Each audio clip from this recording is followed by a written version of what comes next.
Поехали мы сейчас в город. Называется Теплостан, как-то так. Но прикол в том, что так получилось, что мы сюда едем без денег. А нормальной дороги нету, чтобы добраться до центра города. Приходится всякими закоульными путями идти, что довольно-таки прибавляет адреналина, с одной стороны, но с другой стороны немножко дискомфортно. Но посмотрим, что будет дальше. Сейчас мы находимся в таких зарослях.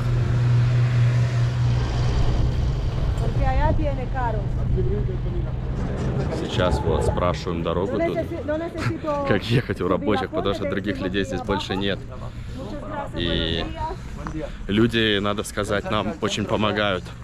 Прям вместе с нами чуть ли не под руку идут и выводят нас на тропу.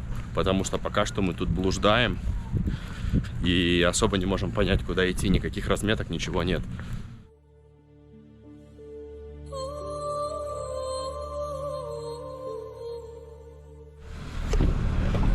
В общем, кое-как хоть куда-то вышли. Сейчас вроде уже поспокойнее, потому что до этого мы шли вообще по дороге, то по лесу, там какие-то собаки за нами гонятся.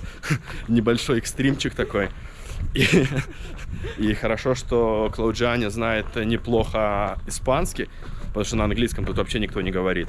Так бы и вообще можно было бы встрять. И мы спрашивали разных людей, как нам к центру добраться. Они такое ощущение, что сами ни хрена не знают, куда-то руками машут и пытаются вроде помочь, но толку от этого не так уж и много. Но главное, что сейчас вот мы все-таки идем, и мне кажется, в верном направлении, и такая довольно приятная улочка, мощенная такими булыжниками массивными, и атмосферка такого, не знаю, то ли деревушечки такой. Но довольно приятно. А сейчас меня стало немножко пугать, уже более с туристической стороны, это погода.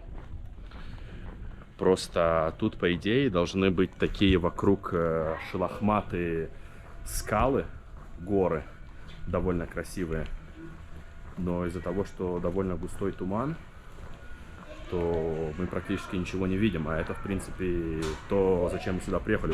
Барбос. И да, это то, зачем мы приехали сюда.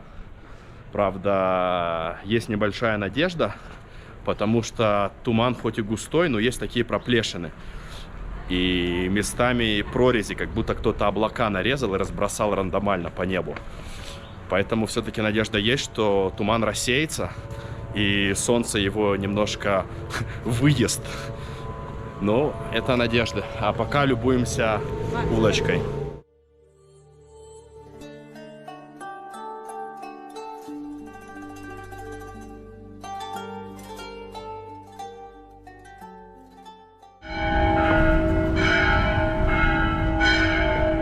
Не знаю, если будет видно, но тут паренечек бьет в колокол.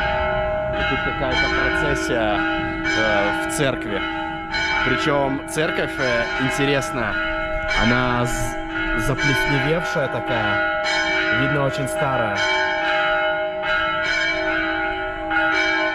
А вон пацанчик как раз бьет в колокол. Какие отточенные движения.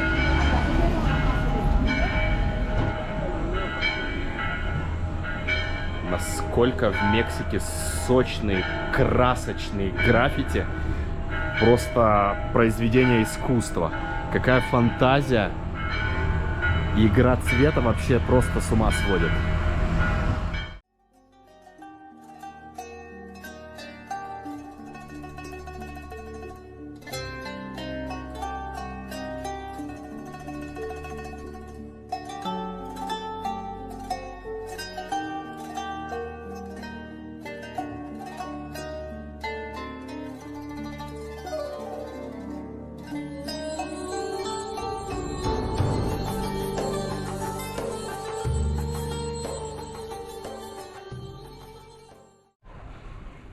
Как я и боялся, туман не сильно рассеялся. Еще дождик моросит, хотя в этом свой прикол есть. Природа бушует. Но горы, конечно, офигенские. Они напоминают мечи богов или клыки земли. Отдают немножко матовым серебром. Очень красиво. Жалко, конечно, туман немножко не передаст картины.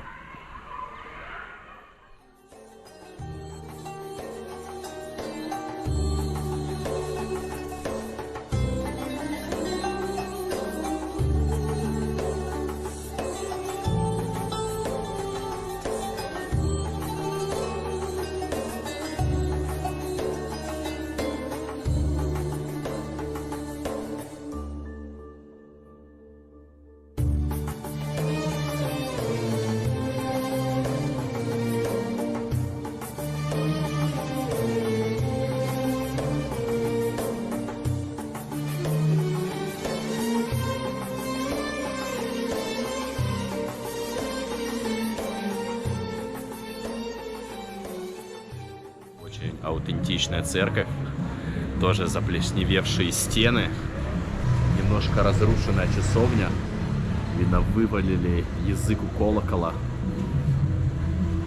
Класс.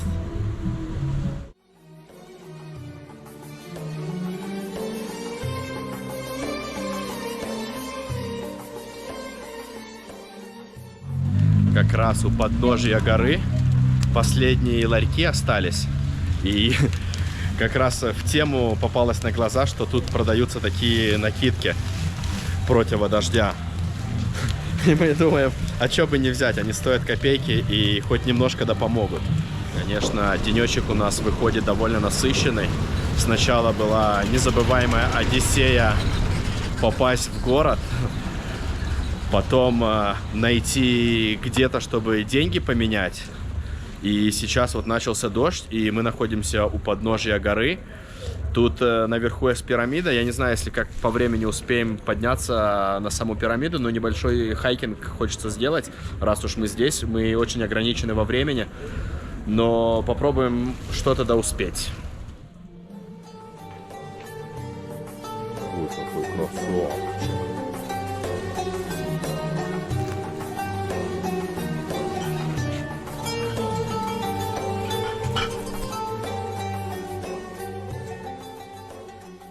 Я ранее подмечал в одном из своих видео, чтобы попасть к какой-то главной достопримечательности города, шансы близки нулю, попасть туда, не пройдя коммерческим путем.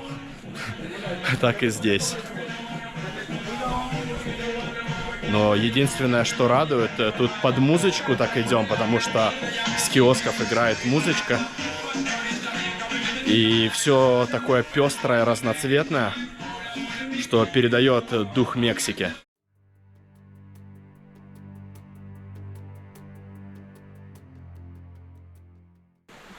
Вот мы и начали наш небольшой хайкинг. Конечно, трекингом в спортивном смысле это назвать сложно. Это, скорее всего, прогулка на расслабоне, на гору. Но я смотрю, что тут очень много ступенек, поэтому посмотрим, что будет дальше. Ступенек тут выглядит очень много.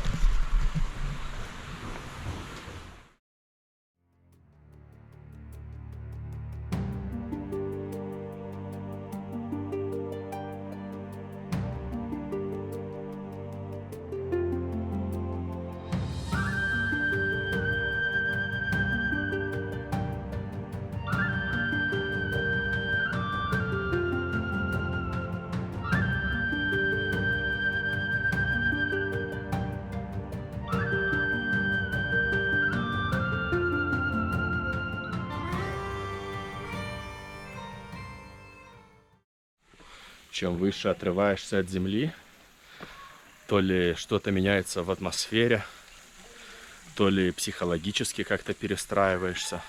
Но все былые переживания просто улетучиваются, рассеиваются, как туман, который солнце сегодня прожгло.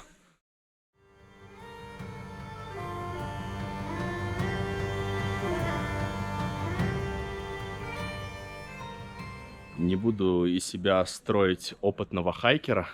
Я в этом плане вообще, можно сказать, еще малыш. Даже ходить не умею. Но небольшие подъемчики я все-таки делал. Если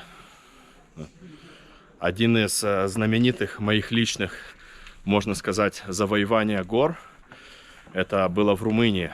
Тоже, кстати, не без приключений. Мы с другом поднимались на гору Пьятра Краюлюй. До сих пор помню название, что редко запоминаю такие причудливые названия. Это запомнил.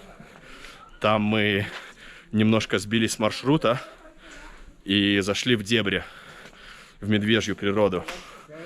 Я попробую ссылочку скинуть на видео. Это канал моего друга. И сможете посмотреть. Офигенно красивое дерево. Ассоциируется, как будто это сопли великана.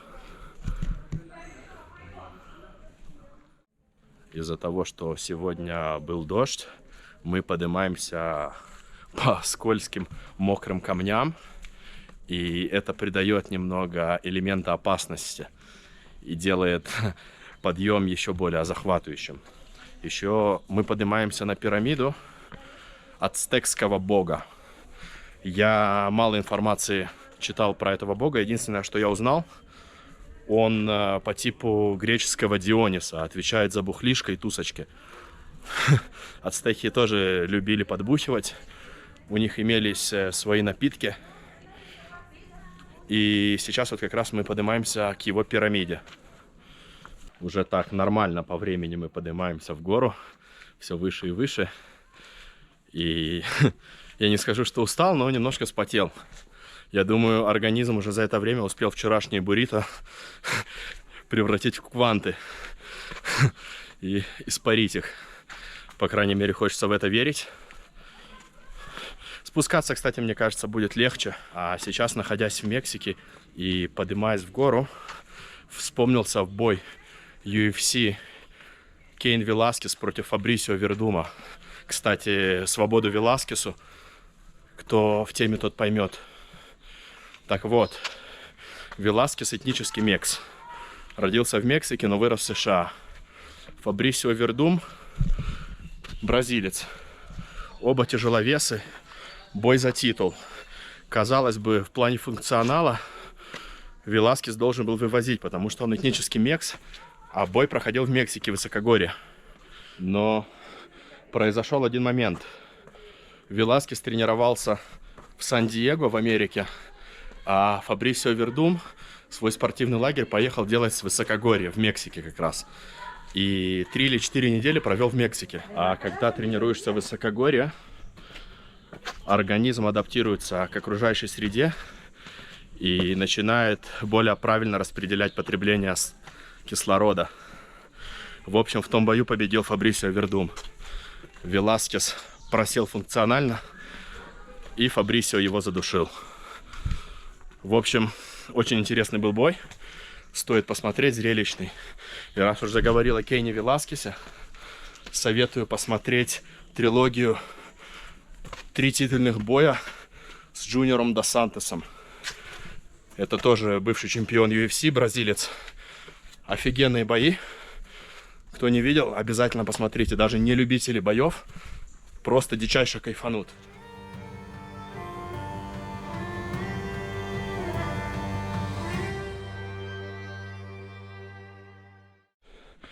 Конечно, немало людей найдутся, кто скажет, что это нужно быть немножко вальтанутым, чтобы ехать хрен знает куда. Сначала трястись в самолете, потом в автобусе, приезжать,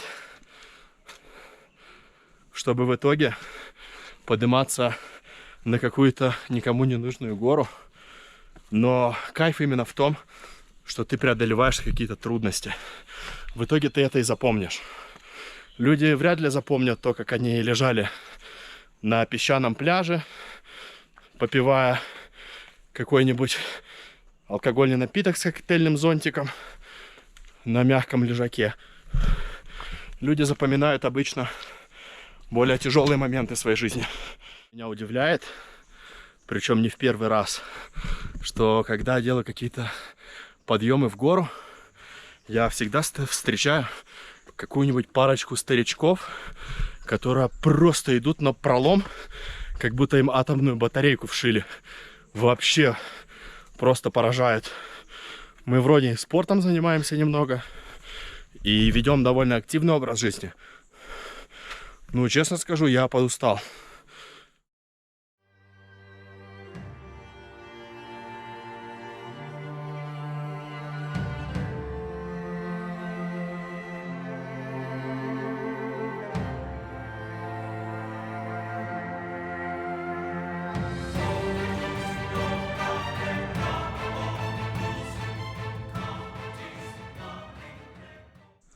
Когда ты гуляешь по горам, прикольно смотреть на вершины и смотреть, как меняется растительность в зависимости от набранной высоты. Обычно на верхушках горы практически ничего не растет. Это лысые такие горы из-за низкого кислорода и сильного давления. Там более мхи всякие растут. А чем ниже, тем и растительность, соответственно, гуще. То, что мы тоже тут наблюдаем. Кстати, туман, на удивление, относительно рассеялся. И офигительные горы нам открываются.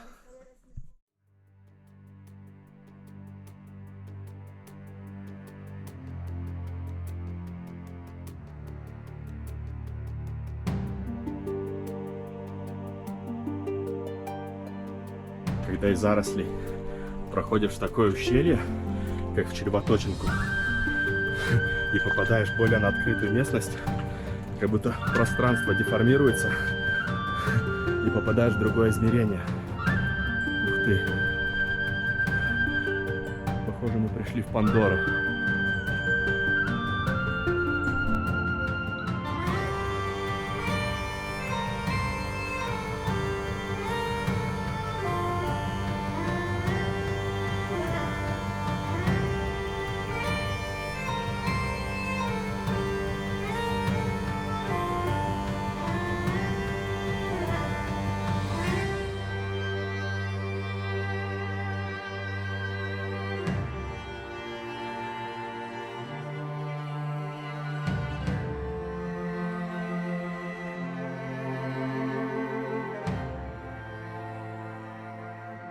А вот, собственно, и пирамида ацтекского бога. Фух, все-таки успели добраться. На самом деле, думал, по времени не успеем. Немножко в конце темп взвинтили и припрыгали сюда. Осталось буквально так окинуть взором окрестности, стырить какой-нибудь камешек, заряженный магией, и можно двигать вниз.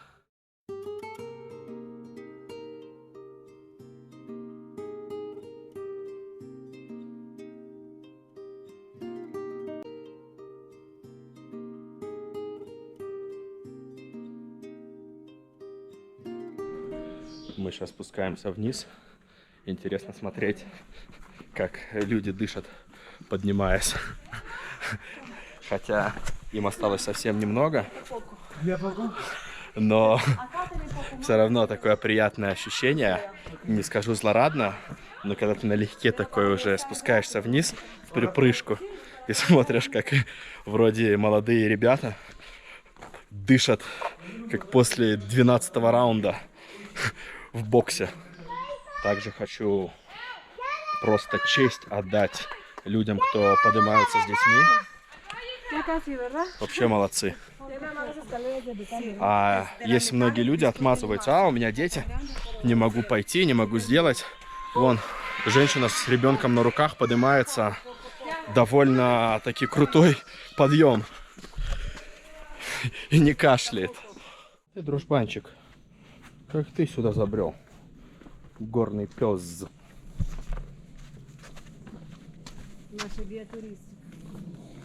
Проводник. И в Мексике были такие собаки ксоло, лысые проводники в подземное царство. Сейчас я забираю свои слова обратно, когда я сказал, что это вообще не хайкинг, а расслабон и любование видами. На самом деле подъемчик хоть и не сверхтяжелый, как вы видите, его делают даже с детьми на руках. Но, в принципе, и не такой уж и легкий. Поэтому классно, классно. Круче, чем я ожидал.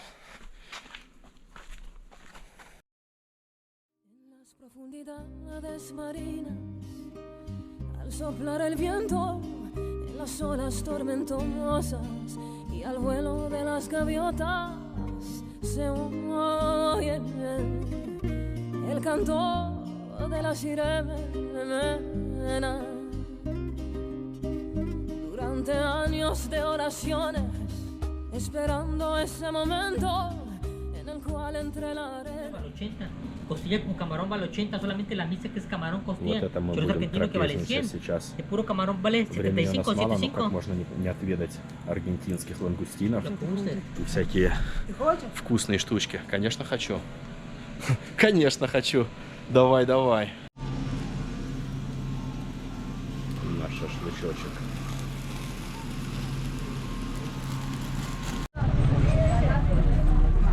Sí. Ou você tem dinheiro pequeno? Нет, денег у меня маленьких нет. Вот на такой вот теме мы будем сейчас ехать обратно.